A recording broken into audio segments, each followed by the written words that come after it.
नेतागिरी का मतलब लूटने नहीं आए हैं, फॉर्चूनर से किसी को कुचलने नहीं आए हैं। वोट मिलेगा आपके व्यवहार से मिलेगा, लेकिन मोहल्ले वालों को मोहल्ले में प्रसन्न होना चाहिए।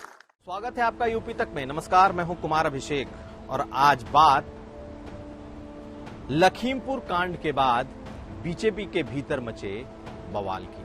आप इसे बवाल कह लें, आप इसे दुविधा कह लें, या फिर आप इसे स्ट्रेटजी कह लें, लेकिन जिस तरीके से लखीमपुर कांड हुआ है, जिस तरीके से केंद्रीय गृह राज्य मंत्री के बेटे को नामित किया गया है और जिस तरीके से कारों ने किसानों को कुचला है, उसके बाद से बीजेपी के भीतर एक बड़ी चर्निंग, एक बड़ी चर्चा चल रही है। काउंटर इस बात को करने की हो रही है कि आखिर इस भंवरजाल से कैसे निकला जाए, क्योंकि कहीं ना कहीं ये पूरा का पूरा मामला, खास करके जब से ये वीडियो सामने आए हैं कि किसान आगे चल रहे हैं और पीछे से तेजी से आती हुई थार गाड़ी उन्हें कुचलते हुए निकल जाती है, उसके बाद से ये मामला पार्टी के भीतर भी चर्चा का विषय है कि इस पूरे मामले से कैसे निपटा जाए। पार्टी की दुविधा यह है कि वो न तो बचाव कर पा रही है और न ही पार्टी इस मामले पर सफाई दे पा रही है। जिस तरीके से स्वतंत्र देव सिंह ने अल्पसंख्यकों के एक कार्यक्रम में एक बयान दिया और यह कहा कि बीजेपी ऐसी पार्टी नहीं है जो फॉर्च्यूनर से लोगों को कुचल दे। बीजेपी के कार्यकर्ता वो हैं जो जिन्हें देखकर उनके आस पड़ोस के लोगों का सीना चौड़ा हो जाता है, ऐसी बीजेपी है। तो क्या इस बयान के मायने क्या निकाले जाएं?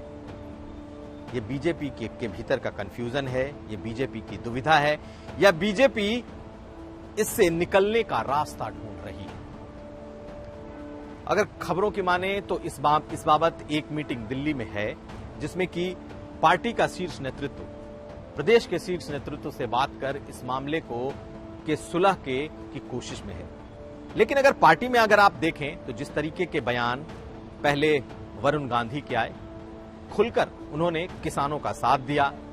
वरुण गांधी ने यहां तक कहा कि मंत्री के बेटे की गिरफ्तारी होनी चाहिए, इशारा मंत्री पर भी कार्रवाई का है।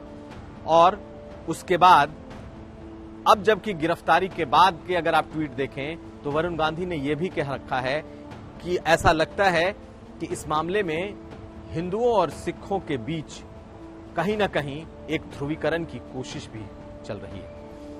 पार्टी का एक बड़ा तबका यह मानता है कि इस मामले में पार्टी के भीतर कुछ गलत हो चुका है और अब पार्टी को इससे निकलने और निपटने की जरूरत है। जबकि अगर आप दूसरे तरफ देखें तो पार्टी को लगता है कि दूसरे तरफ जिन लोगों की मौत हुई है, पीट कर जो लोग मारे गए हैं, उसमें ब्राह्मण हैं, उसमें निषाद जाति से हैं, तो पार्टी को लगता है कि अगर इस वक्त अजय मिश्रा टेनी पर कोई कार्रवाई की गई तो वो तबका जो कि नाराज बताया जाता था, यानी ब्राह्मण जो नाराज थे, वो और नाराज हो जाएंगे। इसलिए पार्टी के लिए ये कैच 22 सिचुएशन जैसा है, न उगलते बन रहा और न ही निकलते बन रहा, न बचाव करते बन रहा और न ही पार्टी इस मामले में सफाई दे पा रही है। कुल मिलाकर इस वक्त पार्टी भारी दुविधा की स्थिति में है और इससे निकलने का रास्ता ढूंढ रही है। एक रास्ता यह भी है जो पार्टी बीजेपी को लग रहा है कि वक्त के साथ यह मामला शांत हो जाएगा और तब दोनों पक्षों को मनाने की कोशिश होगी, लेकिन ये इतना आसान भी नहीं लग रहा।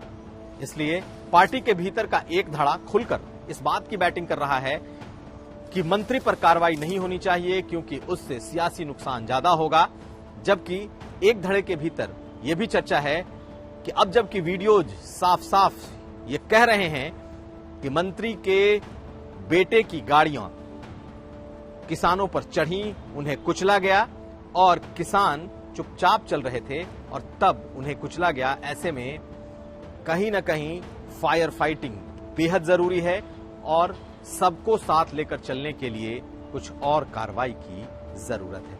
हालांकि इस मामले में कोई नेता खुलकर बोलने को तैयार नहीं, लेकिन एक तरफ अगर आप वरुण गांधी के बयान को देख लें और दूसरी तरफ आप स्वतंत्र देव सिंह के बयान को देख लें तो साफ साफ दिखाई देता है कि पार्टी में इस बात की चर्चा है, इस बात को लेकर दुविधा है कि आखिर इस पूरे मामले का हल क्या होगा।